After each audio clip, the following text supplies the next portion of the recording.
মনে করেছে কিছু একটা হয়ে যাবে, বের হয়ে আর কথা বলবে না। ইসলামী ঐক্যজোটের মহাসচিব ও কওমি অঙ্গনের অন্যতম জনপ্রিয় আলেম মুফতি সাখাওয়াত হোসাইন রাজি পতিত আওয়ামী নির্যাতন থেকে বাদ পড়েননি লালবাগ মাদ্রাসার এই মুহাদ্দিস। 2021 সালে মোদি বিরোধী আন্দোলনের পরিপ্রেক্ষিতে গ্রেপ্তার হন তিনি। গ্রেপ্তারের পরই তার উপর শুরু হয় অমানবিক নির্যাতন। একের পর এক মামলা দিয়ে নেওয়া হয় রিমান্ডে। 1 রমজান থেকে 28 রমজান পর্যন্ত টানা রিমান্ডে কাটান তিনি।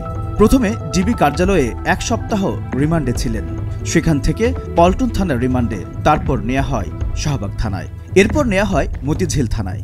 সেখানে রিমান্ড শেষে আবার ডিবিতে আনা হয় বলে একটি গণমাধ্যমকে জানান মুফতি সাখাওয়াত। মুফতি সাখাওয়াত বলেন, আমি অসুস্থ সত্ত্বেও ডান্ডা বেড়ি পড়ায়। বেড়ি পড়াতে গিয়ে একদিন আমার এক পা রক্তাক্ত করে ফেলেছিল পুলিশ।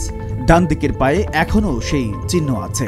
ক্ষত পায়ে ডান্ডা বেড়ি না পড়াতে আমি অনুরোধ করেছিলাম। তারা বলে, উপরের নির্দেশ, ডান্ডা বেড়ি পড়াতেই হবে।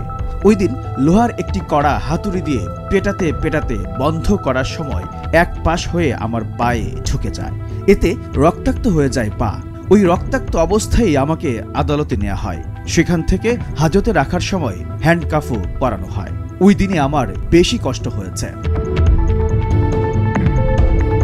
তিনি বলেন, 47টি মামলার বোঝা দিয়ে দীর্ঘ 2.5 বছর কারারুদ্ধ করে রাখা হয় তাকে। এ সময় 1.25 মাস রিমান্ডে নিয়ে তাকে অমানসিক নির্যাতন করা হয়। নির্যাতনের অন্যতম একটি হাতিয়ার ছিল ডান্ডাবেড়ি, আর সেই ডান্ডাবেড়ি পড়াতে গিয়ে তার পা রক্তাক্ত করে দেয় পুলিশ।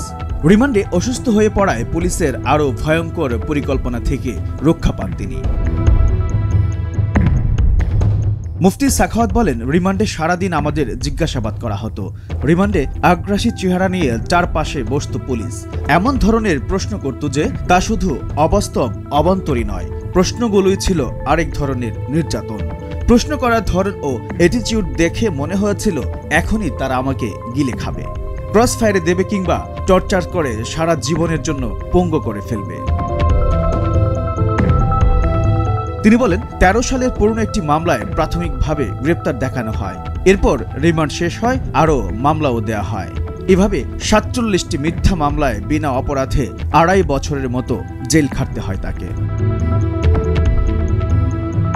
জেল জীবন সম্পর্কে ইসলামী ঐক্যজোটের মহাসচিব বলেন, কেরানীগঞ্জ কারাগারে এক রুমে 4-5 জনকে গাদাগাদি করে রাখা হতো।